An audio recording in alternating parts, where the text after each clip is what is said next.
Au bout de cette route, à plus d'1 heure de voiture de Tianjin, la ville de Teda se dévoile. Une ville créée de toutes pièces en plein milieu des marais salants. Depuis 2007, des résidences, des centres commerciaux sortent de terre dans cette première écocité chinoise. Un ovni, alors que la Chine compte 16 des villes les plus polluées de la planète. Chaque ville chinoise s'étend de plus en plus et se construit, que ce soit en termes d'habitants ou de croissance économique. On a besoin de beaucoup plus de terrain.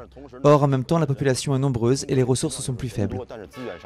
Né d'une collaboration entre les gouvernements chinois et singapouriens et cofinancé par des entreprises privées, Teda s'étendra en 2020 sur 30 km² avec des panneaux solaires fournissant 9 MW d'électricité, des transports en commun verts, un recyclage des déchets et de l'eau potable au robinet dans un pays où 70% des rivières sont polluées.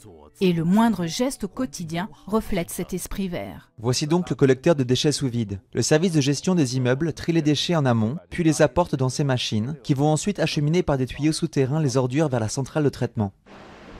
Une écocité ambitieuse qui devrait coûter dans les 30 milliards d'euros et abriter à terme 350 000 habitants. Pour l'instant, Teda ne compte que 60 familles.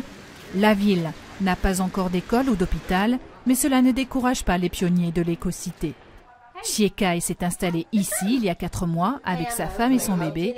À Teda, le prix du mètre carré est quasiment le même qu'à Tianjin, 1 500 €. Et comme Xie Kai a participé à la construction de la ville, il a pu acheter son appartement à un prix préférentiel. Mais l'écologie n'est pas sa priorité.